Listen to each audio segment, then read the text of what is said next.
12 तारिख एवं बुधवार ओडिशा पाई गोटे ऐतिहासिक दिन एवं यही दिन को स्वागत करिया पाई यही दिन रे आमर प्रथम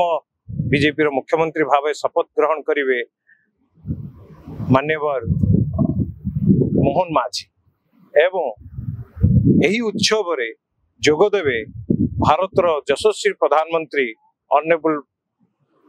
प्राइम मिनिस्टर नरेंद्र मोदी जी आमे आम बालुका चित्रकला माध्यम रे तांको आमे स्वागत करुचु एवं आमर नूतन जे